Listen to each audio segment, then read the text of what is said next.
ಶಿರಾ ತಾಲೂಕಿನ ವಾಲ್ಮೀಕಿ ಸಮುದಾಯದ ಭಕ್ತರ ಅನುಕೂಲಕ್ಕಾಗಿ ಶ್ರೀ ಬೊಮ್ಮಲಿಂಗೇಶ್ವರ ಸ್ವಾಮಿ ಸುಕ್ಷೇತ್ರದಲ್ಲಿ 75 ಲಕ್ಷ ರೂಪಾಯಿ ವೆಚ್ಚದ ವಾಲ್ಮೀಕಿ ಸಮುದಾಯ ಭವನ ಮಂಜೂರು ಮಾಡುವ ಪ್ರಸ್ತಾವನೆಯನ್ನ ಸರ್ಕಾರಕ್ಕೆ ಕಳುಹಿಸಿ ಅತಿ ಶೀಘ್ರದಲ್ಲಿ ವಾಲ್ಮೀಕಿ ಭವನ ಮಂಜೂರು ಮಾಡುವುದಾಗಿ ವಾಲ್ಮೀಕಿ ನಿಗಮ ವ್ಯವಸ್ಥಾಪಕ ನಿರ್ದೇಶಕ ಡಾಕ್ಟರ್ ಕೆಎನ್ ರಾಜಕುಮಾರ ಹೇಳಿದರು.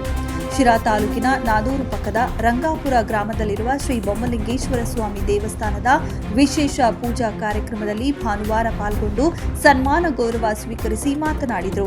ಪರಿಶಿಷ್ಟ ಪಂಗಡ ಸಮುದಾಯದ ವಿದ್ಯಾರ್ಥಿಗಳ ಶೈಕ್ಷಣಿಕ ಅನುಕೂಲಕ್ಕಾಗಿ ಐಎಎಸ್, ಕೆಎಎಸ್, ಐಪಿಎಸ್ ವಿಶೇಷ ತರಬೇತಿ ನೀಡಲು ಸರ್ಕಾರ 7 ಕೋಟಿ ಮೀಸಲಿಟ್ಟು ವಾಲ್ಮೀಕಿ ಸಮುದಾಯದ ವಿದ್ಯಾರ್ಥಿಗಳ ಶೈಕ್ಷಣಿಕ ಪ್ರಗತಿಗೆ ಅನುಕೂಲ ಮಾಡಿಕೊಟ್ಟಿದೆ.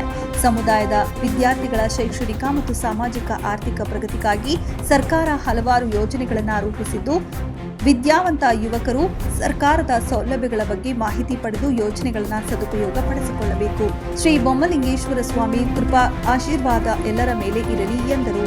ಶ್ರೀ ಬೊಮ್ಮಲಿಂಗೇಶ್ವರ ಸ್ವಾಮಿ ದೇವಸ್ಥಾನ ಅಶ್ವಥ್ ನಾರಾಯಣ ಬಾಬು ಮಾತನಾಡಿ, ಶ್ರೀ ಬೊಮ್ಮಲಿಂಗೇಶ್ವರ ಸ್ವಾಮಿ ಕ್ಷೇತ್ರವನ್ನು ಪ್ರಸಿದ್ಧ ಕ್ಷೇತ್ರವಾಗಿ ಮಾರ್ಪಾಡು ಮಾಡುವ ಉದ್ದೇಶದಿಂದ ಅಭಿವೃದ್ಧಿ ಕಾಮಗಾರಿಗಳನ್ನು ಕೈಗೊಂಡಿದ್ದು, ಭಕ್ತರು ಮತ್ತು ಅಣ್ಣ ತಮ್ಮಂದಿರು ಹೆಚ್ಚು ಸಹಕಾರ ನೀಡಬೇಕು ಎಂದರು.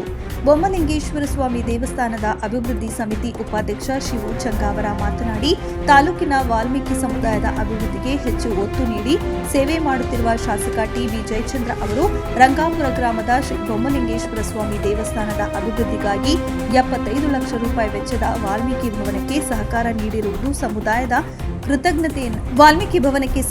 ನೀಡಿರುವುದು ಸಮುದಾಯ ಕೃತಜ್ಞತೆಯನ್ನ ಸಲ್ಲಿಸುತ್ತೆ ಎಂದರು. ಗೌರವಾಧ್ಯಕ್ಷ ಎಸ್ ರಾಮಚಂದ್ರಪ್ಪ, ಖಜಾನ್ಸಿ ಬಂಡಿ ರಾಮಕೃಷ್ಣ, ಕಾರ್ಯದರ್ಶಿ ಮಂಜುನಾಥ್, ನಿರ್ದೇಶಕರಾದ ಮೋಹನ್ ಬೊಮ್ಮಣ್ಣ, ಶಿವಕುಮಾರ್ ನಾಯ್ಕ, ಕರಿಯಣ್ಣ, ಪುಟ್ಟಲಿಂಗಯ್ಯ, ಬಸವರಾಜ ನಾಯ್ಕ, ಶಿವಕುಮಾರ್ ನಾಯ್ಕ ಸೇರಿದಂತೆ ಹಲವಾರು ಮುಖಂಡರು ಉಪಸ್ಥಿತರಿದ್ದರು. ಇದೇ ಸಂದರ್ಭದಲ್ಲಿ ರಾಜ್ಯ ವಾಲ್ಮೀಕಿ ನಿಗಮದ ವ್ಯವಸ್ಥಾಪಕ ನಿರ್ದೇಶಕ ಡಾಕ್ಟರ್ ಕೆಎನ್ ರಾಜಕುಮಾರ, ಜಿಲ್ಲಾ ವಾಲ್ಮೀಕಿ ನಿಗಮ ಕಲ್ಯಾಣಾಧಿಕಾರಿ ತ್ಯಾಗರಾಜ್ ಅವರನ್ನ ಬೊಮ್ಮಲಿಂಗೇಶ್ವರ ದೇವಸ್ಥಾನ ಟ್ರಸ್ಟ್ ವತಿಯಿಂದ ಸನ್ಮಾನಿಸಿ ಗೌರವಿಸಲಾಯಿತು. ನಾವೆಲ್ಲ ಶಾಲೆ ಎಲ್ಲ ಕಲಿಬೇಕಾದ್ರೆ ತುಂಬ ಎಲ್ಲ ಕಷ್ಟಗಳೆಲ್ಲ ಇತ್ತು.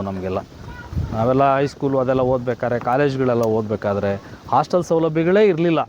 ನಾವು ಒಟ್ಟೊಟ್ಟಿಗೆ ಪರಿಶಿಷ್ಟ ಜಾತಿ ಮತ್ತು ಪರಿಶಿಷ್ಟ ಪಂಗಡದ ಮಕ್ಕಳು ಒಟ್ಟಿಗೆ ಇರತಕ್ಕಂಥ ಸಂದರ್ಭದಲ್ಲಿ ಹಾಸ್ಟೆಲ್ಗಳ ಸಂಖ್ಯೆ ಸಮೇತ ಭಾಳ ಕಡಿಮೆ ಇರೋದು. ನಂತರ ಪರಿಶಿಷ್ಟ ವರ್ಗಗಳ ಕಲ್ಯಾಣ ಇಲಾಖೆ ಆದಮೇಲೆ ಸಪ್ರೇಟು ಪರಿಶಿಷ್ಟ ಪಂಗಡದ ಮಕ್ಕಳಿಗೆ ಹೆಚ್ಚು ಹೊಸ ಹಾಸ್ಟೆಲ್ಗಳದು ಪ್ರಾರಂಭ ಆಗೋದಕ್ಕೆ ಸಾಧ್ಯ ಆಯಿತು. ಹಾಗಾಗಿ ಈ ಭಾಗ ಮಧುಗಿರಿನಲ್ಲಿ ನಮಗೆ ಹೆಚ್ಚು ನನಗೆ ದೇವರು ಅಂತ ನಾನೇನು ಹೆಚ್ಚು ನಮಗೆ ಅದೇ ಥರದಲ್ಲೇ ನಂಬ್ತಕ್ಕಂಥವ್ನು ನಾನು. ದೇವರನ್ನು ಹೇಗೆ ನಾವು ನಂಬ್ತೇವೋ, ಈಗ ನಮ್ಮ ರಾಜಣ್ಣ ಅವರು ಎಲ್ಲ ಏನಿದ್ದಾರೆ, ಮಾನ್ಯ ಶಾಸಕರಾಗಿರ್ತಕ್ಕಂಥವ್ರು, ಮಾನ್ಯ ಮಂತ್ರಿಗಳಾಗಿರ್ತಕ್ಕಂಥ ರಾಜಣ್ಣ ಅವರೆಲ್ಲ ಹಾಗೆ ನಮಗೆ ದೇವ್ರ ಸಮಾನ ಅವರೆಲ್ಲನೂ ಸಹ. ನಾನು ಈ ಜಿಲ್ಲೆಯಲ್ಲಿ ಕೆಲಸ ಮಾಡ್ತಕ್ಕಂಥ ಸಂದರ್ಭದಲ್ಲಿ ಬರೀ 3 ರೆಸಿಡೆನ್ಷಿಯಲ್ ಸ್ಕೂಲ್ ಮಾತ್ರ ಇತ್ತು. ಕಿತ್ತೂರು ರಾಣಿ ಚೆನ್ನಮ್ಮ, ಮುರಾರ್ಜಿ, ಈ ಥರದ ಶಾಲೆಗಳು 3 ಮಾತ್ರನೇ ಇದ್ದದ್ದು. ನಾವು ಏನು ಮಾಡಿದ್ವು, ಅವರನ್ನು ಹೆಸರುಗಳನ್ನು ಹೇಳ್ಕೊಂಡು ಇವತ್ತಿಗೂ ನಾವು ಮರೆಯಾಗಿಲ್ಲ. ಆಂಜನೇಯ ಸಾಹೇಬರು ಸಮಾಜ ಕಲ್ಯಾಣ ಇಲಾಖೆ ಮಂತ್ರಿಗಳಿದ್ದರು. ಇವ್ರದ್ದು ನಾನೇ ಕುಂತ್ಕೊಂಡು ಲೆಟರ್ ಮಾಡಿಸ್ಕೊಂಡು ತೊಗೊಂಡೋದ್ರೆ ಒಂದು ಶಾಲೆ ಸ್ಯಾಂಕ್ಷನ್ ಮಾಡಿ ಕೊಟ್ಬಿಡೋರು. ಅವಾಗ ಒಂದು ಶಾಲೆ ಅಂತಂದರೆ 10 ಎಕರೆ ಜಾಗ, 250 ಜನ ಮಕ್ಕಳು, ಅದರಲ್ಲಿ 175 ಜನ ಶೆಡ್ಯೂಲ್ ಟ್ರೈಬ್ಸ್ ಮಕ್ಕಳು, ಎಸ್ ಟಿ ಮಕ್ಕಳು ಇರ್ತಾರೆ. ತುಮಕೂರು ಜಿಲ್ಲೆಯಲ್ಲಿ ಯಾವ ಮಕ್ಕಳು ಎಸ್ ಟಿ ಮಕ್ಕಳು ಮುರಾರ್ಜಿ ಶಾಲೆಗೆ ಅರ್ಜಿ ಹಾಕ್ತಾರೋ ಎಲ್ಲರಿಗೂ ಅವಕಾಶ ಸಿಗೋ ಥರ ಮಾಡಿದ್ವು ನಾವು. ಆ ಸಂದರ್ಭ ಹಂಗಿತ್ತು, ಆಯ್ತಲ್ಲ. ಅದಕ್ಕೆ 8